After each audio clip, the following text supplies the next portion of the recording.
की धरती पर आयोजित बुद्ध कथा एवं भीम गाथा कार्यक्रम में आए हुए सभी सम्मानित भाइयों बहनों नौजवान साथियों, मंच पर बैठे हुए हमारे बहुत ही वरिष्ठ सम्मानित नेता, उत्तर प्रदेश सरकार में पूर्व मंत्री रहे माननीय भगवती प्रसाद सागर जी, हमारे बहुत ही क्रांतिकारी साथी भाई धनीराम पैंथर जी,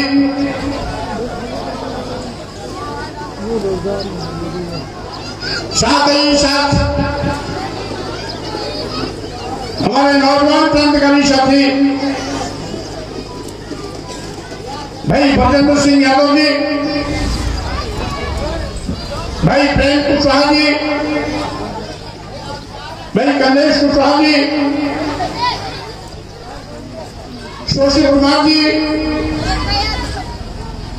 ऋषभ मौर्य जी, सौरभ यादव जी, आकाश वर्मा जी, डॉक्टर सुनील जी, इंजीनियर आशीष जी,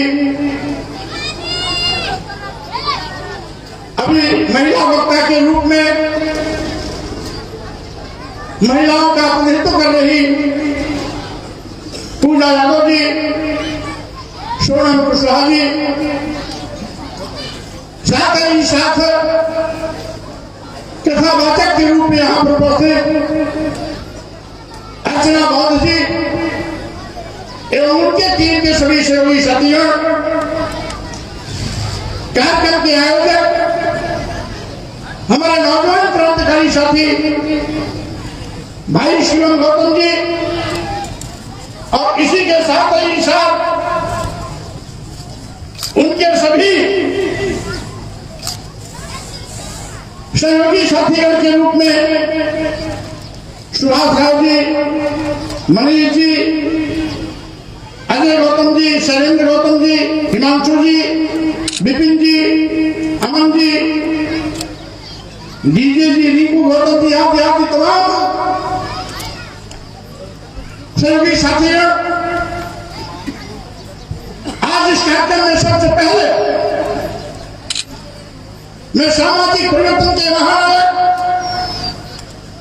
ज्योतिबा फुले जी, महिलाओं में शिक्षा की क्रांति जगाने वाली सावित्रीबाई फुले जी,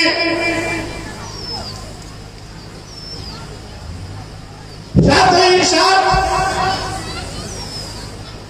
सामाजिक परिवर्तन के महानायक देश के करोड़ों करोड़ों वंचितों के मसीहा भारतीय संविधान निर्माता परम पूज्य बाबा साहब डॉक्टर अम्बेडकर जी, सामाजिक परिवर्तन की इस कार्रवाई को आगे बढ़ाने वाले स्वामी नायकर, नारायण गुरु, संत गाड़गे के साथ साथ बहुजन नायक, सामाजिक परिवर्तन के सजग प्रहरी, गरीबों, वंचितों, दलितों, उपेक्षितों के मसीहा मानव कांशी राम जी को कोट कोट नमन करता हूं, वंदन करता हूं। साथियों, मैं शिवम सहित इनकी टीम के सभी आयोजक साथियों को इस एक हफ्ते तक चलने वाले भव्य कार्यक्रम के आयोजन के लिए बहुत बहुत बधाई भी देना चाहता हूं। जैसा कि आप जानते हैं, आज विचारधारा की लड़ाई चल रही है।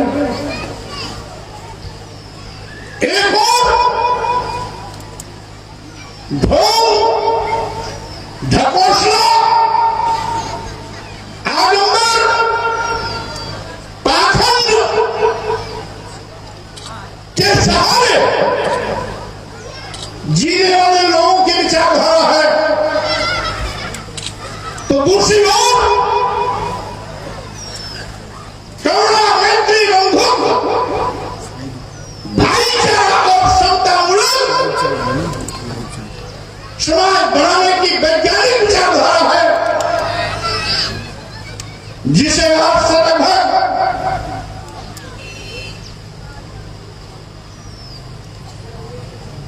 6000 साल पहले तथागत बुद्ध ने धरती पर आंदोलन के माध्यम से मानव एक समान की विचारधारा को पूरी दुनिया में फैलाया था। साथियों,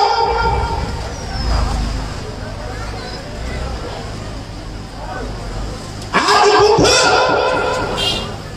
की विचारधारा पूरी दुनिया में फल फूल रही है। 60 से ज्यादा देशों में भगवान बुद्ध का विचार है, दर्शन है, और तमाम दुनिया के देशों में राष्ट्र धर्म भी वहां का बौद्ध धर्म है। आखिर क्या कारण है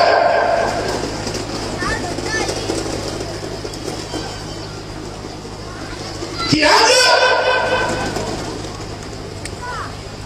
देश के सारे पाखंडी इस देश को और देश की जनता को धोखा देने का काम कर रहे हैं? यह जब से सत्ता में आए हैं, सत्ता में बैठे हुए लोगों ने इस देश को दोनों हाथ से लूटने का पाप कर रहे हैं। सत्ता नशीन लोगों ने देश के करोड़ों नौजवानों को रोजगार बना दिया, बेरोजगार बना दिया। जब से जय श्री राम का नारा देने वालों की सरकार आई, सरकारी नौकरियां गायब हो गई। भूले मित्र, यदि कभी कोई सरकारी नौकरी आई तो उसकी परीक्षा ही भ्रष्टाचार की बलवेदी पे चढ़ करके स्वाहा हो गई। आज महंगाई आसमान पर है। पिछले 3 सालों से किसान आंदोलित है। अभी भी दिल्ली के बॉर्डर पर चारों ओर हजारों की तादाद में किसानों का मजमा लगा हुआ है। शिक्षा महंगी की जा रही है, जिससे कि गांव और गांव के गरीब लोग उच्च शिक्षा ना ले पाए। शिक्षा का औद्योगिकीकरण किया जा रहा है। विश्वविद्यालयों में आज अनुसूचित जात, अनुसूचित जनजात और पिछड़ा वर्ग के छात्र छात्राओं के साथ शोषण व्यवहार हो रहा है। यही नहीं साथियों, आज संविधान खतरे में है, क्योंकि डबल इंजन की सरकार जब से आई है, अनुसूचित जात, अनुसूचित जनजाति और पिछड़ों का आरक्षण खत्म किया जा रहा है। पहले तो सरकारी नौकरियां गाया तो आरक्षण भी गाया। सरकारी नौकरी खत्म करने का मतलब आरक्षण खत्म करने का सरकारी नौकरी ही नहीं रहेगी तो आरक्षण कहां लागू करेंगे? आउटसोर्सिंग कंपनियों के माध्यम से आज नौजवानों को ठगा जा रहा है। Graduate, post graduate, polytechnic, B Tech, BBA, MBA करके लड़के आज बेरोजगार घूम रहे हैं। अगर नौकरी मिलती भी है तो आउटसोर्सिंग के नाम पर 8,000, 10,000, 12,000, 8,000, 10,000, 12,000 में नौजवान किराए का घर लेके खुद क्या खाएगा, क्या पहनेगा, अपने परिवार को क्या खर्चा देगा, अपने बच्चों का पालन कैसे करेगा? ये सरकार आप देश को ठगने का काम कर रही है।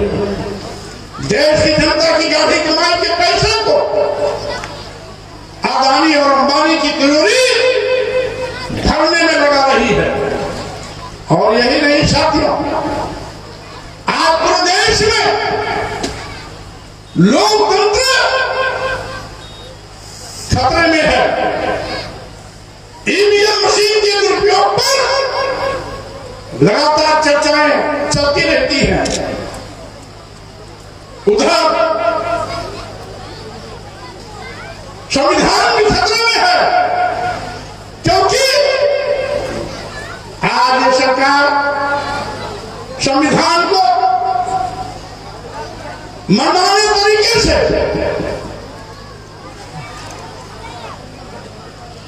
नकारने की कोशिश कर रही है। भारतीय संविधान में अनुच्छेद 15(4)(16)(4) में SC, ST, OBC के लिए जो आरक्षण दिया वो खत्म हो रहा है।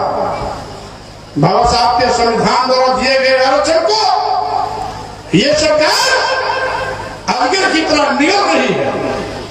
भारतीय संविधान के अनुच्छेद 340 के अंतर्गत आयोगों के माध्यम से उनकी स्थितियों पर जो पिछड़े वर्ग को आरक्षण दिया गया है उसको भी ये सरकार नकार रही है। यही नहीं, ये सरकार लिटरल एंट्री के नाम पर अपने चहेतों को, आरएसएस के लोगों को, सरकार में बैठे हुए नुमाइंदों को आईएएस बनाने का पाप कर रही है। इस पर बहस न हो, जनता का ध्यान इस पर ना जाए, इसलिए जनता की आंख में धूल झोंकने के लिए ये सरकार कभी हिंदू मुस्लिम तो कभी मस्जिद और मंदिर के मामले को लेकर के सड़कों पर आती है। सावधान रहना, सावधान रहना। ये हिंदू के नुमाइंदे, ये हिंदू के हमदर्द नहीं, ये केवल हिंदू के नाम पर आपको धोखा देते हैं। हिंदू कह करके आपका वोट लेते हैं, सत्ता में आने के बाद आपका आरक्षण खत्म कर देते हैं, आपको सरकारी नौकरियों से वंचित कर देते हैं, आपके बेटे और बेटियों का आरक्षण छीन लेते हैं।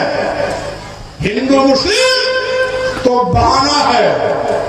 SC, ST, OBC का आरक्षण खत्म करना इनका मकसद है। और यही नहीं साथियों, आज मस्जिद और मंदिर के मामले में ये सत्ता में बैठे हुए लोग हमें आपको आपस में लड़ाने की कोशिश कर रहे हैं, जबकि भारतीय संविधान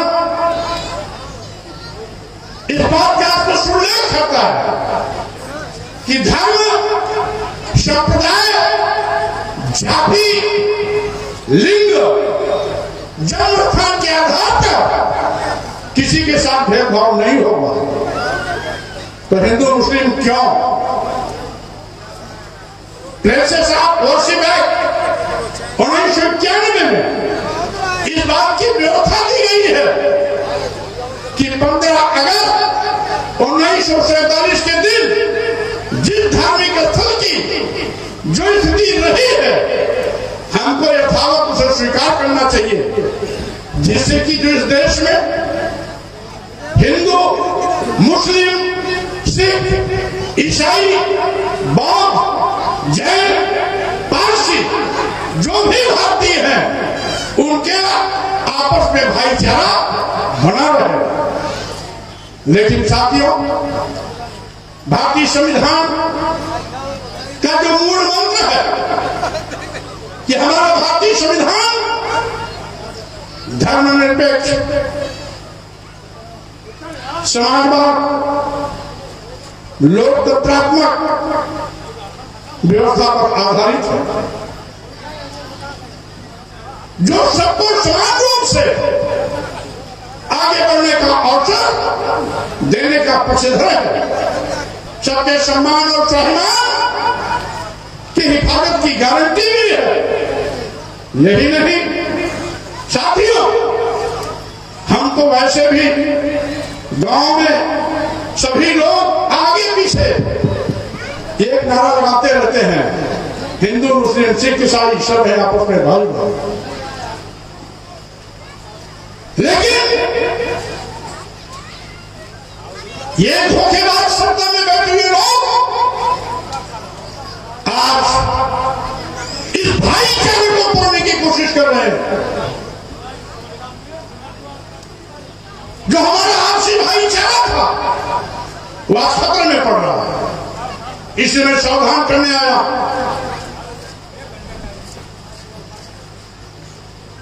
आज एक नया फैशन चल गया, हर मस्जिद में मंदिर खोदी जा रही है।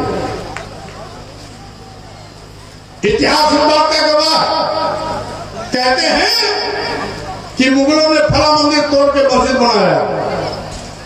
लेकिन मैं कहना चाहता हूं, जब मुगल शासक थे तो उनके नवरत्नों में, उनके महामंत्रियों में, उनके सलाहकारों में आपके ही बापदादा पुरखे बैठे थे। ये तथाकथित अपने को हिंदू कहने वाले ब्राह्मण समाज के लोग, मैं कहना चाहता हूं, कोई भी शासक रहा हो, उनका मंत्री आपके समाज का रहा है। अगर मंदिर तोड़ी जा रही थी तो गूंगे बहरे अंधे बन करके वो मलाई क्यों खा रहे थे? इसका सवाल का जवाब आप नहीं दोगे। और फिर अगर मस्जिद तोड़ के मंदिर बनाई गई है तो इस बात ये भी सच है, इतिहास इस बात का गवाह है कि जितने भी हिंदू मंदिर बनाए गए हैं वो बौद्ध मठ तोड़ के बनाए गए हैं। इसलिए हर मस्जिद में मंदिर खोलना बंद कर दो, अन्यथा जो आपने गलत ये प्रथा चालू की है, आने वाले दिनों में आपके रास्ते का अनुकरण करते हुए लोग हर मंदिर में बौद्ध मठ खोलना शुरू कर देंगे, उसमें आपको जगह नहीं मिलेगी। अगर हर मस्जिद में मंदिर खोला जाएगा तो हर मंदिर में बौद्ध मठ भी खोला जाएगा। क्योंकि आप जानते हो, सम्राट अशोक ने 84,000 बौद्ध स्तूप बनवाए थे। आखिर वो बौद्ध स्तूप कहां चले गए? कौन निकल गया? हम तो ऐतिहासिक साक्ष्यों के साथ इस बात को भी 2023 में जब 2 महीने तक लगातार मेरे बयानों पर अंतरराष्ट्रीय चर्चा हुई, electronic media, print media, social media, लगातार 2 महीने तक मेरी कही गई बात पर चर्चा हुई। उसी समय मैंने साक्ष्यों के साथ ये भी कहा था कि इस देश में जितने भी मंदिर बने हैं बौद्ध मठ तोड़ के बनाए गए हैं। यहां तक कि बद्रीनाथ, केदारनाथ, जगन्नाथपुरी, रामेश्वरम, ये 11वीं शताब्दी तक बौद्ध मठ थे। 12वीं शताब्दी में तोड़कर ये हिंदू मंदिर बनाए गए। इसलिए देश के दुश्मनों, आपके लिए मैं चेतावनी देता हूं, अगर तुम मस्जिद में मंदिर खोदोगे तो आने वाली पीढ़ी मंदिर में बौद्ध मठ खोदना शुरू कर देगा। इसलिए ऐसी घटिया मानसिकता से कोई काम मत करो जिससे देश खंडित हो। आपने तो हमेशा देश को बर्बाद किया, आपने तो हमेशा देश को लूटा। आगे भी देश के बंटवारे की नींव आप बना रहे हो। एक बार जो बात हिंदू महासभा ने किया था, हिंदू महासभा 1919 में गठित हुई थी। 1923 में हिंदू महासभा ने द्विराष्ट्र की अवधारणा पर देश के बंटवारे की बात शुरू की थी। 1939 में जब वीर सावरकर देश के राष्ट्रीय अध्यक्ष थे तो उन्होंने द्विराष्ट्र की अवधारणा पर देश के बंटवारे की बात बड़ी मुखरता से उठाई। 39 से लेकर के 43 तक वीर सावरकर राष्ट्रीय अध्यक्ष थे तो उन्होंने देश के बंटवारे का एक ऐसा बीज बोया जो 15 अगस्त 1947 के दिन देश बंटवारे के लिए मजबूर कर दिया। 1947 में देश बंटवारा हुआ है तो हिंदू महासभा के द्विराष्ट्र की मांग के बिना पर हुआ है। यद्यपि आरोप मोहम्मद जिन्ना को गया, लेकिन सही मायने में उसके आरोपी हिंदू महासभा के लोग हैं। आज फिर हिंदू राष्ट्र की बात कौन उठा रहा है? कौन हिंदू राष्ट्र की बात उठा रहा है? जब हमारा देश आज एक संपूर्ण राष्ट्र है, हमारा अपना कानून है, भारतीय संविधान के रूप में हमारा अपना संविधान है जिसके अनुशासन में हम सब चलते हैं। जब भारतीय संविधान है, संपूर्ण राष्ट्र भारत है, तो हिंदू राष्ट्र की मांग क्यों? सही मायने में ये मांग राष्ट्र विरोधी है, संविधान विरोधी है, देश विरोधी है, लेकिन सत्ता के संरक्षण में मांग उठाई जा रही है। इसलिए पुलिस भी इनको हाथ नहीं लगाती, क्योंकि मोदी योगी जैसे लोग इसके पीछे हैं। अन्यथा काका छोकरा बागेश्वर बाबा की क्या हिम्मत कि हिंदू राष्ट्र की बात करें, आप तो उसे गिरफ्तार होने के जेल में जाना चाहिए था। लेकिन ये निगमनी सरकार फिर से देश को बांटने का बीज बो रही है। अगर हिंदू राष्ट्र की बात करोगे तो खालिस्तान क्यों नहीं, बौद्ध राष्ट्र क्यों नहीं, जैन राष्ट्र क्यों नहीं? सब लोग अपने अपने धर्मों के मुताबिक राष्ट्र की मांग करेंगे। इसलिए घटिया खेल खेलना बंद कर दो। ये संपूर्ण राष्ट्र भारत बना है, हमारा अपना भारतीय संविधान मिला है, तो इसके पीछे हमारे देश के लाखों लाख अमरवीर सपूतों की कुर्बानी रही है, संघर्ष रहा है, बलिदान रहा है, पूरी जिंदगी जेलों में बितानी पड़ी है। आजादी का लड़ाई आंदोलन ऐसे मुफ्त में नहीं मिला है। राष्ट्रपिता महात्मा गांधी, सुभाष चंद्र बोस के नेतृत्व में पूरा देश सड़क पर आ गया था। इसके लिए हमारे तमाम नौजवानों ने हंसते हंसते फांसी के तख्ते को चुमा था। सरदार भगत सिंह, राम प्रसाद बिस्मिल, अशफाकुल्लाह खान आदि और वीर सपूतों ने बिल्कुल युवावस्था में 18 साल, 19 साल, 20 साल, 30 साल की उम्र में फांसी की तख्ते को चुमा था। चंद्रशेखर आजाद ने अंग्रेजों की पकड़ में न जाए इसलिए खुद को, कई अंग्रेज पुलिस को मार गिराया, उसके बाद खुद को गोली मारी। आज इन तमाम अमरवीर सपूतों शहीदों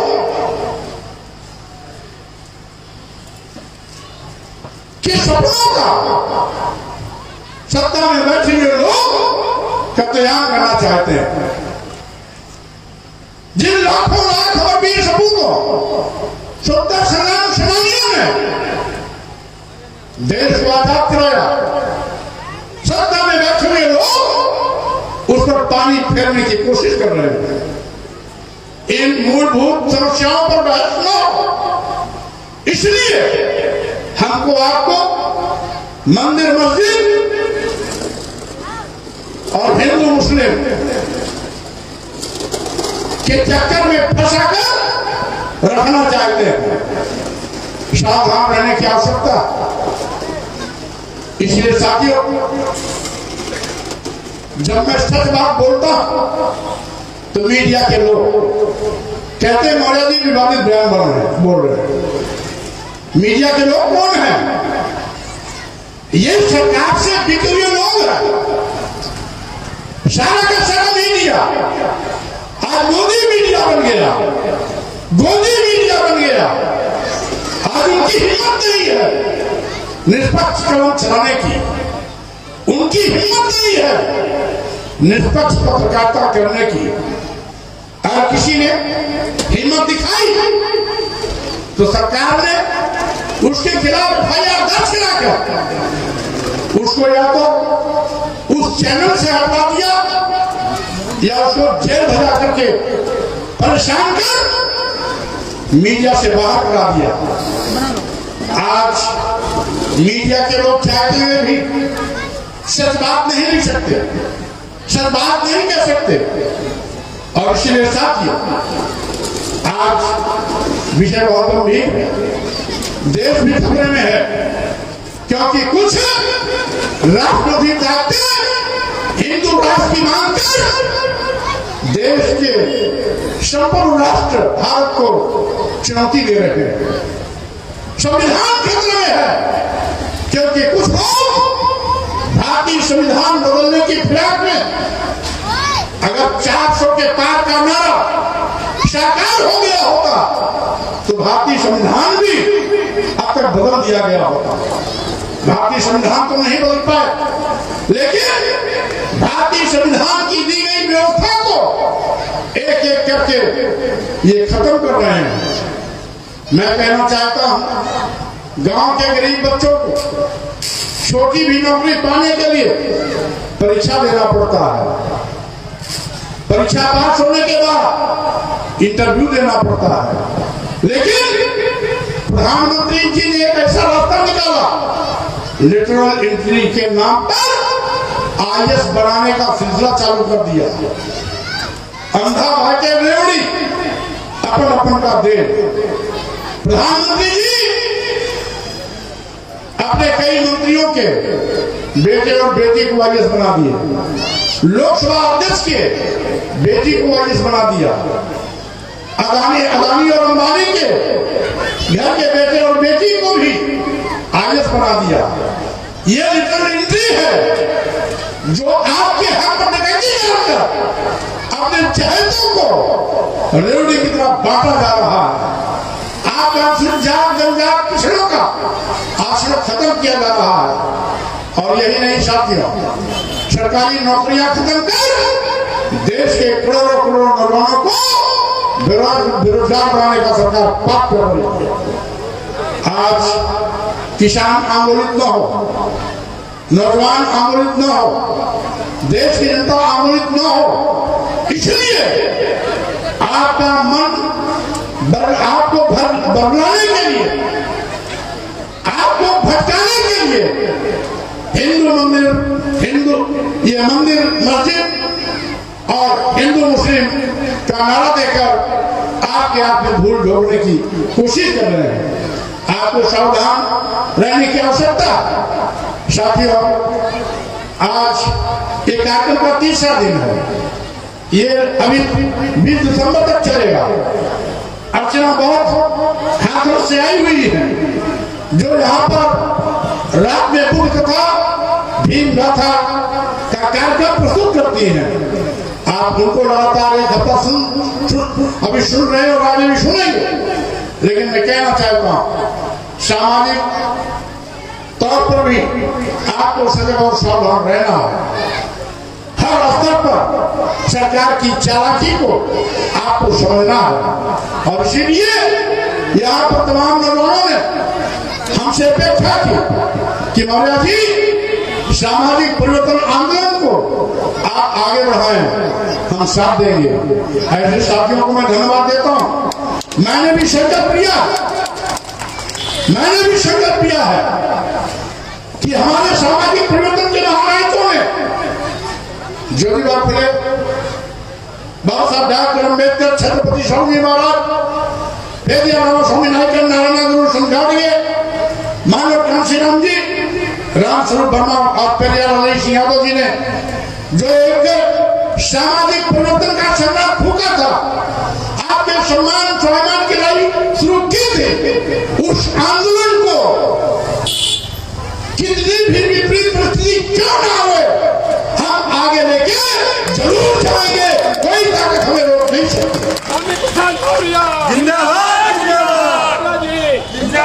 मानव कांशीराम जी के सामाजिक परिवर्तन आंदोलन को हमने आगे बढ़ाने का संकल्प लिया। इसलिए साथियों, जब लीग से हम क्या काम करेंगे तो परेशानियां आएंगी। सच बोलेंगे तो बहुत से आपके दुश्मन भी तैयार होंगे। लेकिन इंसानियत की रक्षा के लिए, राष्ट्र की रक्षा के लिए, भारतीय संविधान की रक्षा के लिए हमें कोई भी खतरा मोल लेना पड़े, मैं उस खतरे के लिए भी चुनौती के रूप में स्वीकार करूंगा और उसका मुकाबला करके सामाजिक परिवर्तन आंदोलन को आगे बढ़ाने का काम करूंगा। इस कार्य को भी रूप में नहीं दूंगा।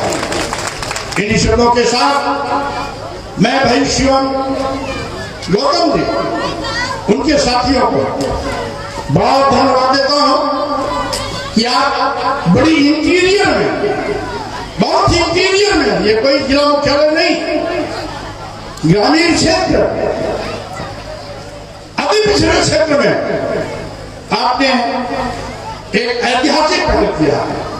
इस कार्यक्रम के माध्यम से लोगों के सम्मान स्वाभिमान को जगाने का काम किया है। बहुत बहुत बधाई के पात्र हैं। आप और आपकी टीम को मैं बहुत शुभकामना देता हूं। इसी प्रकार से आप आगे बढ़ते रहिएगा। जहां भी आप करेंगे, स्वामी प्रसाद मौर्य आपके साथ दिखाई पड़ेंगे। इन्हीं शब्दों के साथ मैं अपनी बात को विराम देता हूं। जय हिंद।